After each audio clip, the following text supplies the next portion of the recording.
making them at home. We've signed a memorandum of understanding with Novavax to produce their COVID-19 vaccines at the new NRC Royalmount facility in Montreal. It's a step towards a domestic vaccine source, but it's months away from paying off. For starters, Novavax is still under review by Health Canada.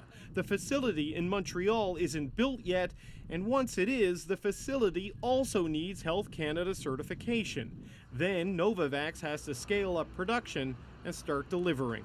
So we expect by the end of the year to be in a position to be producing vaccines, and we're talking around 2 million doses a month.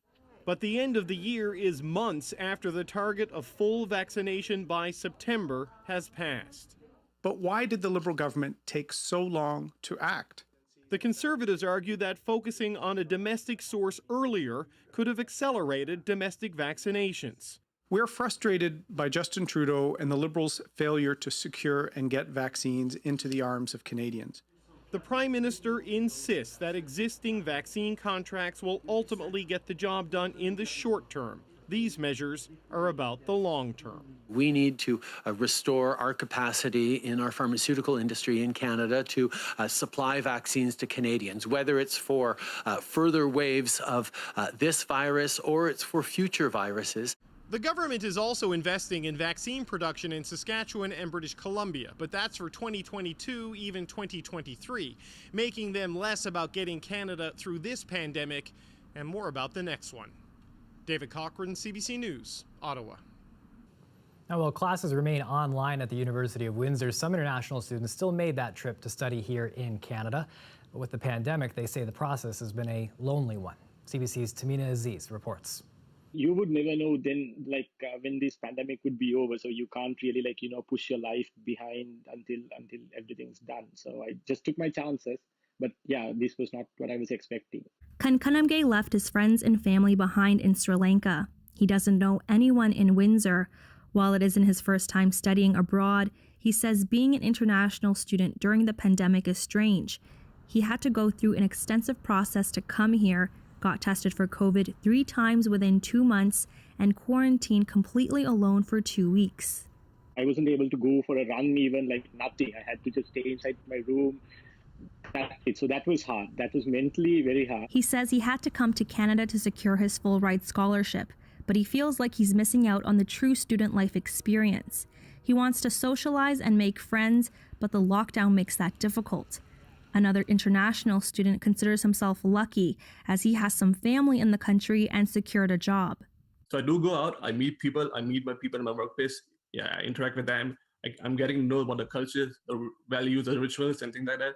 So in that term, I'm pretty fortunate. But seeing everything is a lockdown, I cannot go out. I've no sightseeing yet. All I'm doing is stay at home and going to my cousins. So it's kind of sort of depressing, but I feel fortunate that I do have a job and I'm going out at least. Even with online classes, they say it's still beneficial for them to study here. It allows them to be in the same time zone and find employment after school. They also say the university has helped them navigate during these difficult times. People don't quite appreciate the challenges that they're facing. A lot of our pedagogy has been primarily delivered, it has changed. It is now online delivery and different modes of assessment and learning. And I think we have to be really appreciative of the large amount of effort that students are putting into their learning these days. The university set up a COVID test center inside the campus for incoming international students. They tested more than 400 students so far. The university has seen a slight decrease in enrollment of international students this year, about 200 less this semester compared to last year. The university says they expected to see the decline given the challenges that come with the pandemic. Even though it's been a difficult time, neither of the students regret their decision to come to Canada, but hope in-person classes return soon. In the meantime, the university says it offers counseling services for those who need it. Tamina Aziz, CBC News, Windsor. With the federal government ready to implement further restrictions on air travelers arriving in Canada, isolation hotels are already opening in some parts of the country. There's a number of differences, though, between these hotels and the ones travelers will be using, in particular the cost and the length of stay. But as CBC's David Common shows us, the amenities will be similar. Lots of talk about isolation hotels these days, and this is one. It's in Mississauga, not far from Pearson Airport, but this actually isn't for travelers, although it's very similarly set up. This is a hotel for people in this region, Peel region, many of them essential workers and others who basically need a place to go. They may have COVID, they may have had an exposure, there are nurses on staff here. They can be transferred to hospital if need be, but the main idea is that they come to a room like this and get away from family members, others who might live in their homes. And in Peel region, there are a lot of multi-generational homes. So this is an advantage, that people have a place to be able to come to that isn't home. Many of them also essential workers in healthcare, in logistics, in places like Amazon warehouses and elsewhere. So they may be at higher risk, and this is a place to come. Doesn't cost anything. It's paid for with emergency money from the federal and provincial governments. And the idea is you come here for 2 weeks, and they're trying to really remove stigma, remove fear, get people to come here to see it, to understand. There's a menu you can choose from every day, butter chicken with rice. That's one option. So it also is very culturally sensitive. People here who speak many languages on staff, trying to get more people to come here, all with one goal. If you come here, you're not out there spreading the virus. And that's why this exists. David Common, CBC News, Mississauga, Ontario. It's been years in the making. Finally today, Mary Bibb now has a Windsor park named after her. She may not be as well known as she should. Bibb moved here from America in the 1800s. She's known as an abolitionist, an anti-slavery activist, and believed to be the first black female journalist in Canada. Jacob Barker has the story. Well, the sign hangs here today to tell people the new name of the park. TJ Travis came up with the idea in 2016 while working on a project about women of the Underground Railroad, which turned into a project called Searching for Mary Bibb. When I started the project in 2016, nobody knew what the name of this park was. So when I put on the event in 2017, I just advertised it as Mary Bibb Park. Well, that name has stuck. Tucked behind Mackenzie Hall in Sandwich, the official name now has local history attached to it. Mary and her husband, Henry Bibb, moved to Windsor in the mid-1800s, active in the Underground Railroad, bringing fugitives from America into their home. Founders of Canada's first anti-slavery newspaper, The Voice of the Fugitive, where Mary worked as a journalist. Pivotal in the liberation of black people during emancipation, Travis says, but not necessarily the reason he picked the name. The reason I picked Mary Bibb was because although she'd done so much, she was still kind of a footprint in her husband's story. So if Mary Bibb falls between the cracks with everything that she's done, then what happens to my grandmother, my aunties, and all the grandmother and aunties of BIPOC communities? Mary Bibb has not gotten her due. She has not gotten the credit that she deserves in history, although it's understood more and more how important she actually was. Moore Davis says this is the first renaming that's taken place since they started lobbying for more diverse names for public spaces. And for her, it's an exciting first step. I would love to see more parks and public spaces named after people of African descent, but also after women, after other racialized people, after Indigenous people, after members of the historic LGBTQ plus community, after working class people and those who advocated for rights. Well, later this year, another prominent black female journalist's legacy will be honored in the community. A bronze monument will be unveiled on the University of Windsor's campus that will honor Mary Ann Shadd Carey. An exciting step, Moore Davis says, and one that will truly honor those that have helped build the community over the years. Jacob Barker, CBC News, Windsor. It's not unheard of to send a pizza made in Windsor across the country, but a recent delivery may have been one of the furthest ever sent. It happened last week when a pizza from Windsor traveled 4,000 kilometers to Vancouver Island in British Columbia. Oh, he just texted me about 2 Fridays ago and said, I want Windsor pizza. So he moved out west years ago, and every time he'd come home, we'd order Windsor pizza. In 2004, he was down and took pizza back in his suitcase, and that didn't go well. So this time he just texted and said, can you ship me a pizza if I order it? And sure, let's do it. Struss was waiting for the waybills because it took like a week and a half for Canada Post to get them here, and he was dying for pizza. He's like, are the way bills there? Are the way bills there? I'm like, not yet. But after that, actually went pretty smooth because he called Windsor Pizza. They made them. She called me the next day, said they're ready for pickup. My husband and I went over, picked up the boxes, brought them home. I said to him last week, next time you want to do it in the summer. It's freezing outside. And I have to go to FedEx and go get the pizzas. Let's do this in July. Definitely worth all the trouble to get it here from Windsor Pizza. Thank you. What a beautiful story there brought to us today. And the parrots that you saw in there, they actually rescue them. So that's why they're such full features of something like that. You got to share a slice with the ones you love. And that's how you do it there. This is CBC Windsor News. We'll have your full forecast with Colette Kennedy coming up next.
Groundhog Day today, so time for some predictions from three of the best-known forecasters. This year, there's no consensus.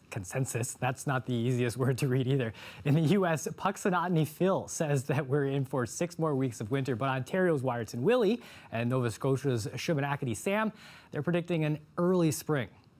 6 more weeks of winter there will be.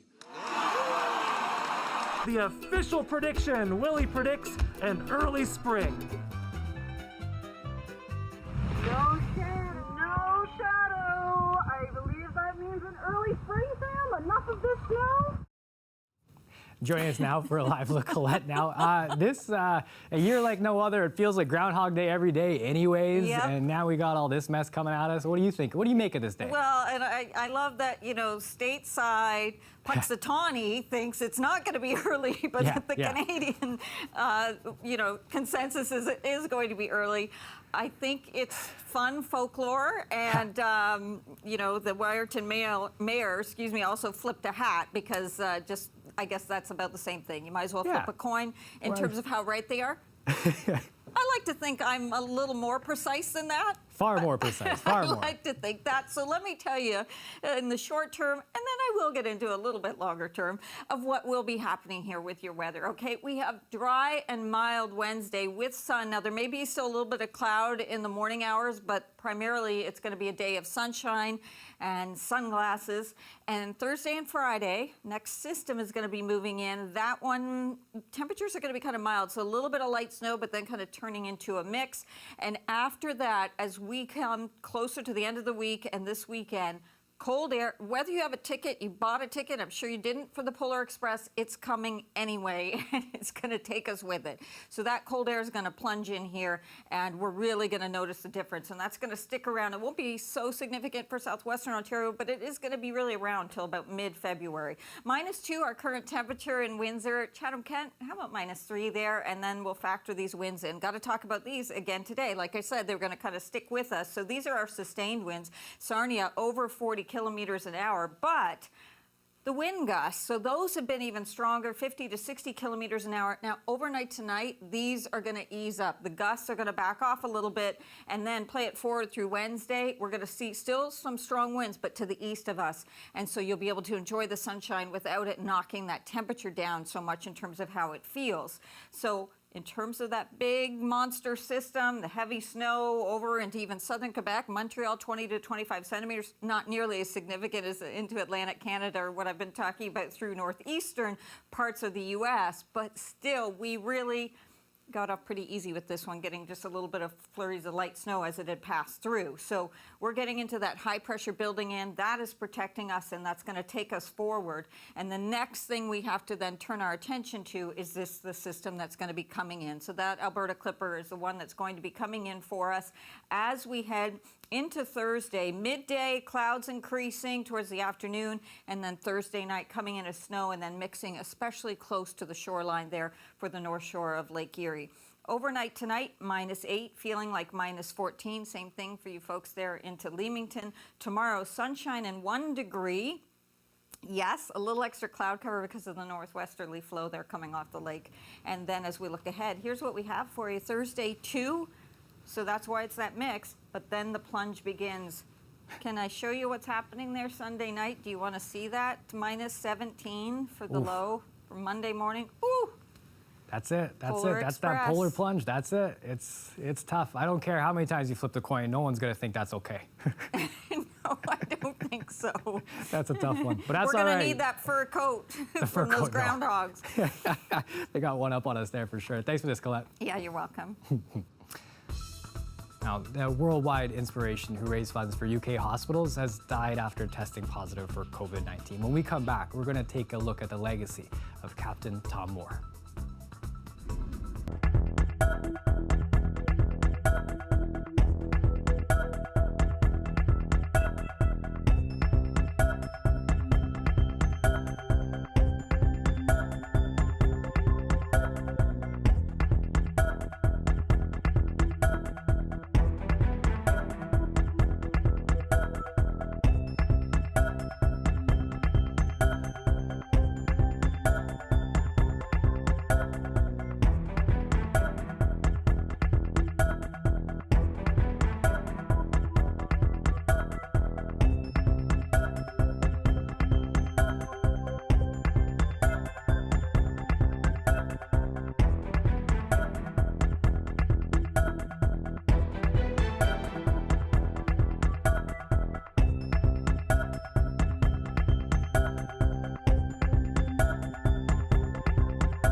Some sad news to share from Britain. Captain Tom Moore has died after testing positive for COVID-19.